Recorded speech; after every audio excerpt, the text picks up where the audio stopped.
उमा महेश्वराय नमः। मैं हूँ वामिका और आप सभी का हमारे चैनल आध्यात्मिक सागर में हार्दिक स्वागत है। आप सभी को हरियाली तीज की हार्दिक शुभकामनाएं। सावन मास के शुक्ल पक्ष की तृतीया तिथि को हरियाली तीज तो कहीं छोटी तीज या श्रावणी तीज के नाम से मनाई जाती है। आज की वीडियो में आप सुनेंगे हरियाली तीज के व्रत में सुनी जाने वाली कथा। भगवान शिव और माता पार्वती के पुनर्मिलन के उपलक्ष्य में मनाई जाने वाले हरियाली तीज के त्योहार के बारे में कहा जाता है कि भगवान शिव अपनी पत्नी सती के आत्मदाह के बाद उनको खोने का दुख सहन करने में समर्थ नहीं थे। इस दुख के दौर में उन्होंने सांसारिक मामलों में रुचि को खो दिया था और तपस्या में लीन हो गए थे। आदिशक्ति माता सती ने भगवान शिव शंकर को स्थिति से बाहर निकालने के लिए और भगवान शिव को पुनः पति के रूप में पाने के लिए 107 जन्म लिए, लेकिन वह असफल रहीं। उनका 108वां जन्म पर्वतराज हिमालय और रानी मैनावती की पुत्री पार्वती के रूप में हुआ था।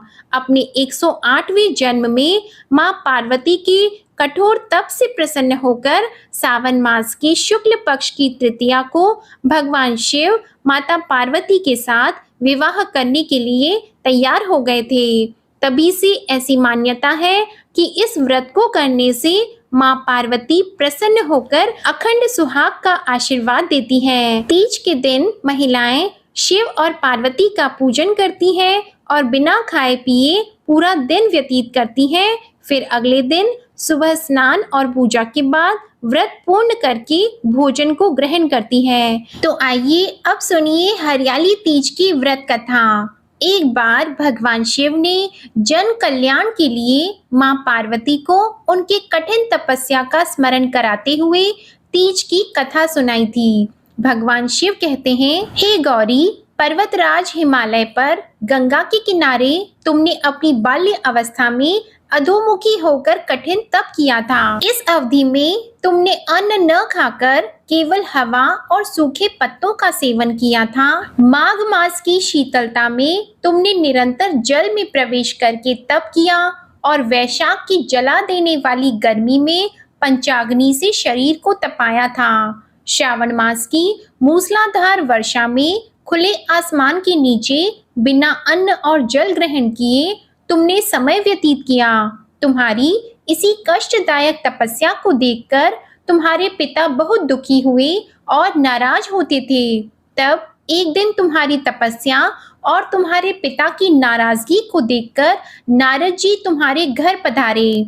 तुम्हारे पिता द्वारा आने का कारण पूछने पर नारद जी ने कहा, हे गिरिराज, मैं भगवान विष्णु के भेजने पर ही यहाँ आया हूँ। आपकी पुत्री की घोर तपस्या से प्रसन्न होकर विष्णु भगवान उससे विवाह करना चाहते हैं। इस बारे में आपकी क्या राय है? नारद जी की बात को सुनकर पर्वतराज हिमालय बहुत प्रसन्नता के साथ बोले, हे मुनिवर, यदि स्वयं भगवान विष्णु मेरी कन्या का वरण करना चाहते हैं तो मुझे क्या आपत्ति हो सकती है? वह तो साक्षात ब्रह्मा है। यह तो हर पिता की इच्छा होती है कि उसकी पुत्री सुख संपदा से युक्त पति के घर की लक्ष्मी बने।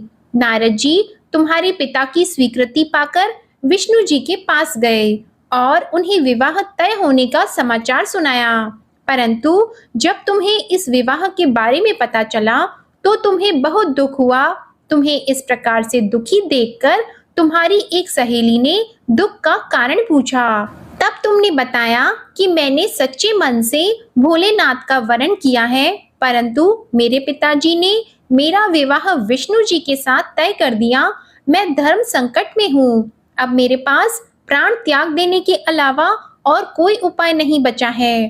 तुम्हारी सखी बहुत समझदार थी। उसने कहा, प्राण त्याग देना ही समस्या का हल नहीं होता। संकट के समय धैर्य से काम लेना चाहिए। नारी के जीवन की सार्थकता इसी में है कि जिसे मन से पति रूप में एक बार आवरण कर लिया, जीवन भर उसी से निर्वाह करे। सच्ची आस्था और एक निष्ठा के सामने तो स्वयं भगवान भी असहाय हैं। मैं तुम्हें घने वन में ले चलती हूँ, जो साधना के लिए सही स्थान है और जहाँ तुम्हारे पिताजी तुम्हें खोज नहीं पाएंगे। मुझे पूर्ण विश्वास है कि ईश्वर अवश्य ही तुम्हारी सहायता करेंगे। तब अपनी सखी की बात सुनकर और मानकर तुमने ऐसा ही किया। तुम्हारे पिता तुम्हें घर में ना पाकर बड़े चिंतित और दुखी हो गए। वे सोचने लगे कि मैंने तो विष्णु जी से अपनी पुत्री का विवाह तय कर दिया। यदि विष्णु जी बारात लेकर आ गए और कन्या घर पर नहीं मिली तो बहुत अपमान होगा। ऐसा विचार करके पर्वतराज हिमालय ने चारों ओर तुम्हारी खोज शुरू कर दी।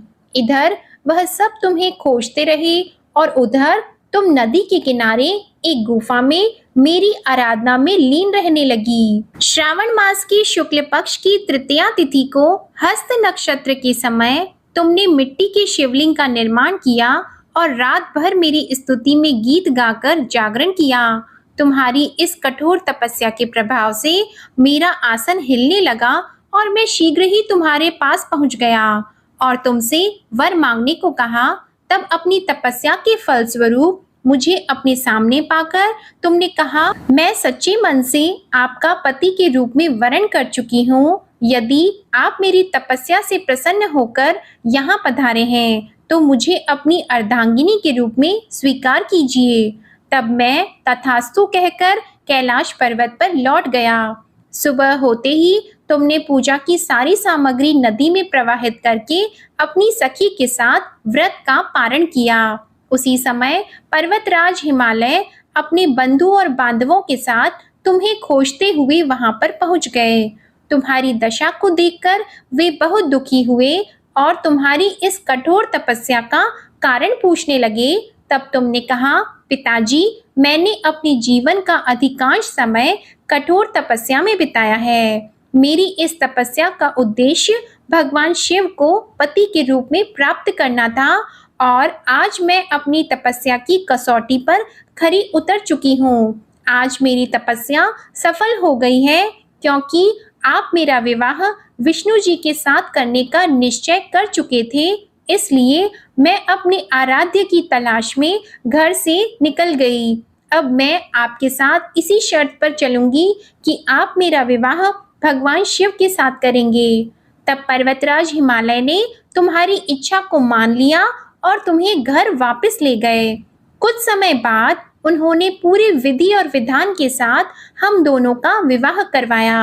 भगवान शिव ने कहा, हे पार्वती, सावन मास के शुक्ल पक्ष की तृतीया तिथि को तुमने मेरी आराधना करके जो व्रत किया था उसी के फल स्वरूप हम दोनों का विवाह हुआ है। भगवान शिव ने पार्वती जी से कहा, जो भी स्त्रियां पूरी निष्ठा और श्रद्धा के साथ इस दिन व्रत करके तुम्हारी पूजा करेंगी, मैं उन्हें अचल सुहाग प्रदान करूंगा। इस प्रकार हरियाली तीज की कथा पूर्ण होती है। प्रेम से बोलिए माँ गौरी और भगवान शंकर की जय। भगवान शिव और पार्वती कहानी सुनने वाले और सुनाने वालों पर अपनी कृपा बनाए रखें। आइए अब आप सुनिए हरियाली तीज की पूजा विधि। हरियाली तीज के दिन प्रातः जल्दी उठकर स्नान आदि से निवृत्त होने के बाद हरे रंग के कपड़े पहनकर 16 श्रृंगार करके व्रत का संकल्प लिया जाता है। इसके बाद घर में उत्सव मनाया जाता है। इस दिन स्त्रियों के मायके से श्रृंगार का सामान और मिठाइयाँ उनके ससुराल में भेजी जाती हैं और महिलाएं सज संवर कर 16 श्रृंगार के साथ सावन का झूला झूलती हैं और सावन के गीत गाती हैं। हरियाली तीज के दिन हरे कपड़े, हरी चूड़ियाँ, हाथों में मेहंदी और 16 श्रृंगार का विशेष महत्व होता है। वैसे तो सावन मास में चारों तरफ हरियाली होती है, लेकिन तीज के दिन एक अलग तरह की हरियाली दिखाई देती है और वह है महिलाओं के श्रृंगार की हरियाली। हिंदू मान्यताओं के अनुसार हरा रंग खुशहाली से जुड़ा होता है। इसे जीवन और खुशियों का रंग भी कहते हैं। यह मन को शांति प्रदान करता है और खुशहाली लाता है। तीज के दिन व्रत करने वाली स्त्रियों को क्रोध नहीं करना चाहिए। क्रोध करने से व्रत का फल नहीं मिलता। इस दिन महिलाओं को एक साथ इकट्ठे होकर माँ पार्वती की महिमा एक दूसरे को बतानी और सुननी चाहिए। तीज का पूजन प्रदोष काल अर्थात दिन और रात के मिलने के समय किया जाता है। संध्या काल में घर को मंडप से सुशोभित करके पूजा सामग्री इकट्ठी कर लें। उसके बाद कलश स्थापना करके बालू की मिट्टी में गंगाजल मिलाकर भगवान शिव, गणेश और माता पार्वती की मूर्ति बनाएं। फिर उन्हें केले के पत्ते या लाल कपड़े के आसन पर विराजमान करवाएं। पति पत्नी एक साथ गणेश भगवान की पूजा से शुरू करके माँ पार्वती और भोलेनाथ की प्रतिमा की पूजा करें। फिर गणेश जी को दूर्वा अर्पित करें। भगवान शिव का जल से अभिषेक और पंचामृत से अभिषेक करें। धूप और दीप जलाएं। फिर फूलों के हार पहनाएं। ओम नमः शिवाय कहते हुए भगवान शिव को अष्टगंध का तिलक लगाएं। बिल्व पत्र, धतूरा, आंकड़े के फूल आदि भगवान को अर्पित करें। फिर शिव भगवान और गणेश जी को जनेऊ, धोती और अंगोछा चढ़ाएं। ओम गौरिये नमः कहते हुए माँ पार्वती को कुमकुम का तिलक लगाएं। फिर माता पार्वती को सुहाग की पिटारी में सुहाग की सारी वस्तुएं रखकर अर्पित करें। उसके बाद ओम उमा महेश्वराय नमः मंत्र का जाप करें। पूजन करने के बाद सबसे पहले गणेश जी की आरती, फिर शिव जी की आरती और फिर माँ पार्वती की आरती करें। आरती के बाद परिक्रमा करें। पूजा के अंत में तीज की व्रत कथा पढ़ें या सुनें। कथा पूरी होने पर माँ गौरी से पति की लंबी आयु की कामना करें और पूजा के बाद वहां उपस्थित लोगों में प्रसाद का वितरण करें और पूजा में हुई भूल के लिए भगवान से क्षमा मांगे।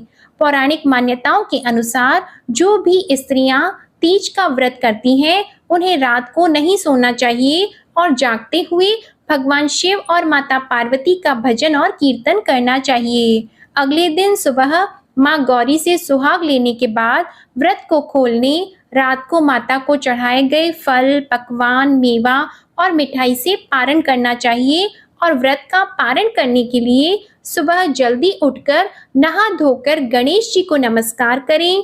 फिर भगवान शिव तथा माता पार्वती के आगे हाथ जोड़कर धूप और दीपक जलाकर ककड़ी और हलवे का भोग लगाएं। सुहाग की सामग्री, मीठे व्यंजन तथा कपड़ों आदि का बायना निकालकर अपनी सास, जेठानी या ननद को दें। उसके बाद व्रत खोलने के लिए रात को माता को चढ़ाए गए फल, पकवान, मेवा और मिठाई आदि से स्वयं भोजन करें। इस प्रकार पूरे विधि विधान से तीज का व्रत करने से स्त्रियों को सुख और सौभाग्य की प्राप्ति होती है।